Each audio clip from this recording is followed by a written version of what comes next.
Hello everyone, welcome back to my YouTube channel. In today's video, we are going to start Jacobean to Restoration period, in which we will cover the writers John Donne, John Milton, John Dryden and Ben Jonson.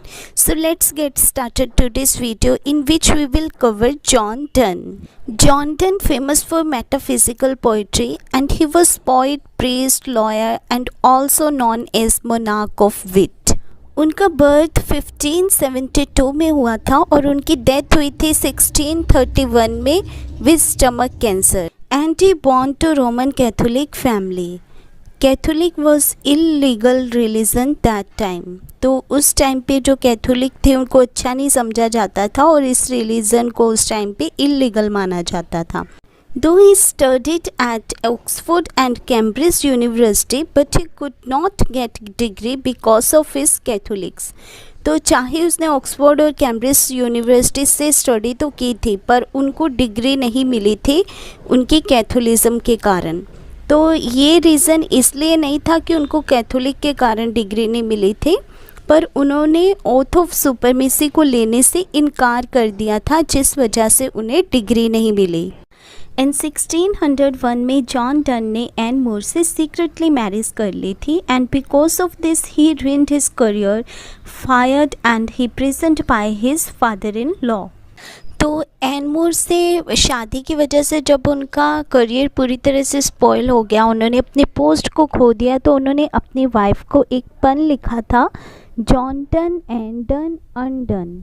And he bore 12 children in 16 years of his marriage, and it shows that Anne Moore spent most of the time to giving birth to children. और 12th children के birth के time पे N मूर की death हो गई थी. और John Donne 1602 में पार्लियामेंट के मेंबर बने और उनको मेटाफिजिकल पोइट्री का पॉइनियर भी माना जाता है, जिसमें कि 6 मेंबर्स थे.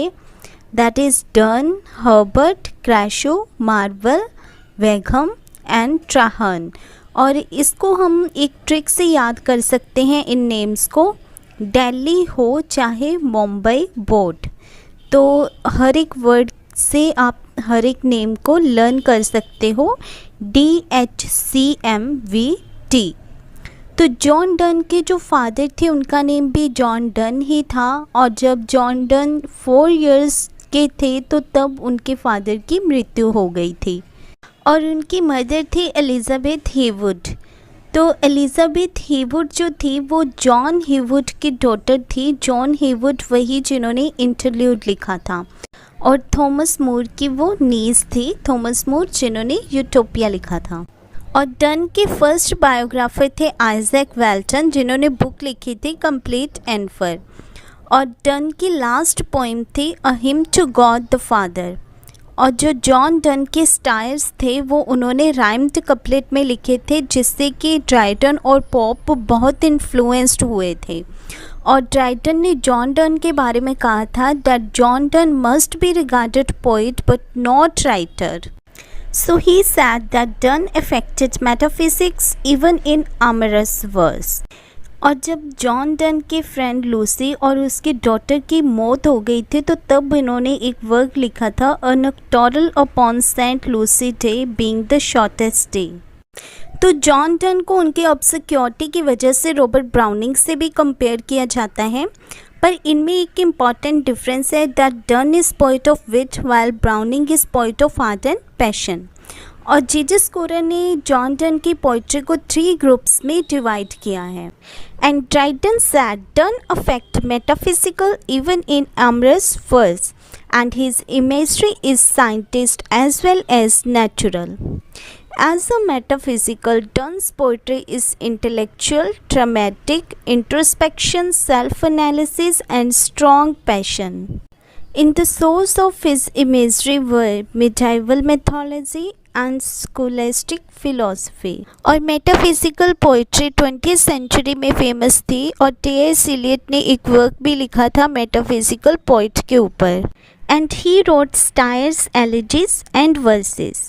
और उन्होंने सॉन्ग्स एंड सोनेट्स लिखे जो कि पोस्टमसली पब्लिश हुए. नेक्स्ट उन्होंने डिवाइन पोएम्स लिखी, और उनकी जो पोइट्री थी उनके थीम थे love, sexuality, religion and death.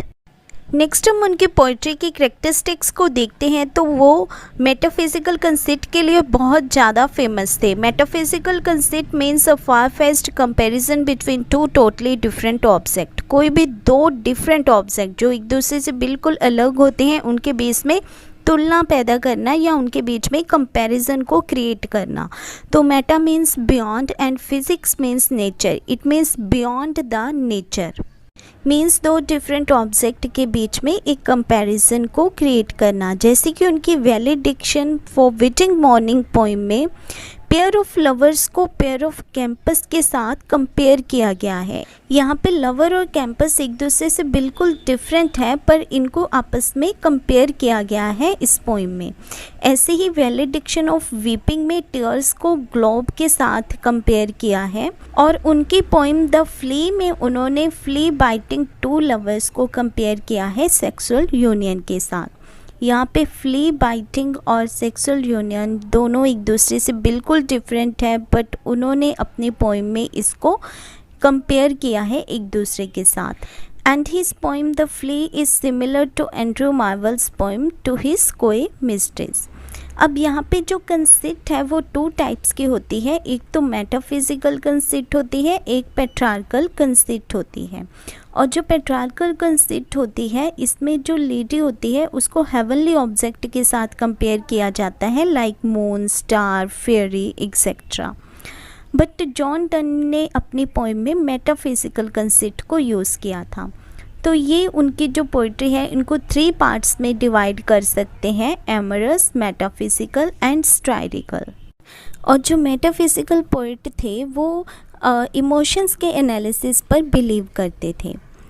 और एक कोट थी मेटाफिजिकल इरा के ऊपर, the nest of singing birds was transformed into A group of nice speculation.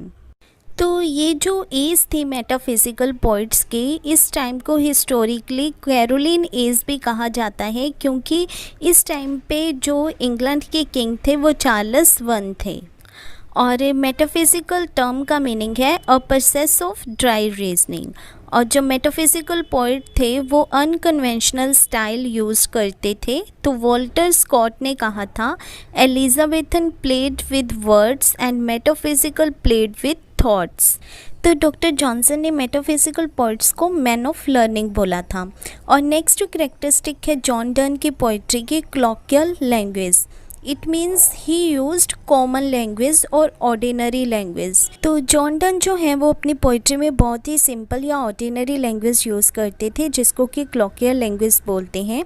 और उन्होंने अपनी पोइम कैनोनाइजेशन में बहुत ही सिंपल लैंग्वेज यूज़ की है।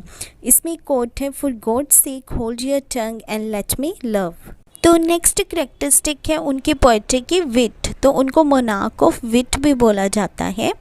और थॉमस कैरो ने उनकी डेथ के ऊपर एक एल्सी लिखी थी, upon the death of the dean of Paul doctor John Donne. और इसमें कोट थी, here lies a king that ruled as he thought fit universal monarchy of wit. And next important characteristic of his poetry is baroque and mannerism style. तो यहाँ से बहुत ही important question बन सकता है that who is associated with baroque and mannerism style. तो John Donne is associated with baroque and mannerism style. तो ये कौन सी लैंग्वेज होती है, इसमें डेकोरेटिंग लैंग्वेज होती है, मतलब स्ट्रेट फॉरवर्ड लैंग्वेज नहीं होती पर लैंग्वेज को बहुत ही सजा के उसको डेकोरेट करके लिखा जाता है। उसमें मेटाफर, विट, कंसेप्ट को यूज़ करके उसको बहुत ही डेकोरेट करके लिखा जाता है। Now, as we know that John Donne belongs to Roman Catholic family, but later he changed his religion and he became Anglican from Roman Catholic. And in 1615 he accepted the wish of James I and became priest in Church of England. तो बाद में वो England church के priest बने थे James one के कहने पे। नेक्स्ट हम उनके कुछ इंपॉर्टेंट वर्क्स देखते हैं। तो पहला है बिया थैनेटोस जो कि 1608 में पब्लिश हुआ और ये एक बहुत ही फेमस उनका प्रोज वर्क है जिसमें उन्होंने सुसाइड को डिफेंस किया। Again very important question can be frame from here that in which work John Donne defence suicide और सेल्फ होमिसाइड। तो इट्स आंसर इज़ बिया थैनेटोस। तो ये पब्लिश हुआ था पोस्टुमसली जॉन डन की डेथ के बाद ये वर्क पब्लिश हुआ था और इसमें उन्होंने कहा था कि जो सुसाइड है वो सिंफुल नहीं है, तो सुसाइड को उन्होंने डिफेंस किया था। और ये वर्क उन्होंने तब लिखा था जब उनके चिल्ड्रन की डेथ हो रही थी, तो वो बहुत ही डिप्रेशन में चले गए थे, तब उन्होंने ये वर्क लिखा था। नेक्स्ट उन्होंने बहुत ही इंपॉर्टेंट वर्क लिखा था एंटी कैथोलिक पॉलेमिक्स। पॉलेमिक्स का मीनिंग होता है आर्ग्यूमेंट अबाउट कंट्रोवर्शियल टॉपिक्स। तो इसमें कंट्रोवर्शियल टॉपिक्स होते हैं जिनको पढ़ के कि पब्लिक को गुस्सा भी आ सकता है, और जोनाथन स्विफ्ट ने भी पॉलेमिक्स लिखे थे। तो जॉन डन जैसे कि रोमन कैथोलिक से एंग्लिकन में कन्वर्ट हो गए थे, तो that's why he wrote anti Catholic polemics. तो ये जो पॉलेमिक्स थे उन्होंने लिखे थे, पहला था सूडोमार्टस जो कि 1610 में पब्लिश हुआ, और सेकंड था इग्नेशियस हिज कंक्लेव जो कि 1611 में पब्लिश हुआ। और उन्होंने 2 इम्पॉर्टेंट एनिवर्सरी भी लिखी जो कि बेसिकली एक एलजी थी, और ये 2 एनिवर्सरी थी an anatomy of world and of the progress of the soul. An anatomy of world जो थी वो 1611 में पब्लिश हुई थी, और ये उन्होंने लिखी थी एलिजाबेथ ड्यूरी की डेथ के ऊपर, जो कि डॉटर थी उनकी पैट्रन रॉबर्ट ड्यूरी की। और second anniversary of the progress of the soul 1612 में पब्लिश हुई थी, और इसमें 52 लाइन्स थे। And from here also very important questions can be frame that what are the 2 major anniversaries of John Donne and what are the anti Catholic polemics of John Donne, that is pseudo martyr and Ignatius his conclave. And जो John Donne के poem थे song, it is about the poet's wish to find an honest women. और इस poem का जो original title था go and catch a falling star. तो उनकी जो लैंग्वेज थी वो एक्स्ट्रा वोवल और कॉन्सोनेंट ऐड करने के लिए भी जानी जाती थी, जैसे कि गो एंड कैच में एक्स्ट्रा ई वोवल को ऐड किया गया है।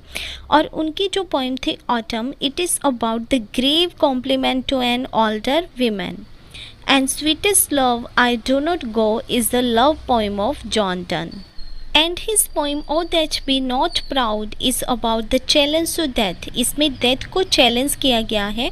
और उनकी जो poem थी Flee, it is similar to Andrew Marvel's poem to his coy mistress. And the ecstasy is love poem. Next उनके वर्क थे Essay in Divinity, Apparition, Twickenham Garden, Epithalamion, The Sun Rising, The Good Morrow, The Storm, The Calm, The Affliction, The Cooler, The Altar, Easter Wings, Elixir। इसमें numbering ऊपर नीचे हो सकती है, वो आप देख लेना। नेक्स्ट हम उनके होली सोनेट्स देखते हैं। तो जो होली सोनेट्स उन्होंने लिखे दैट इज़ डिवाइन मेडिटेशन और डिवाइन सोनेट, और ये 1633 में पब्लिश हुए थे after the 2 years of his death. उनकी डेथ के 2 साल बाद पब्लिश हुए, और इनको पेट्रार्कन सोनेट में लिखा गया था, जिसमें कि 14 लाइन्स होती है, 2 क्वाट्रेंस होते हैं इसमें, और 1 सेस्टेट होता है।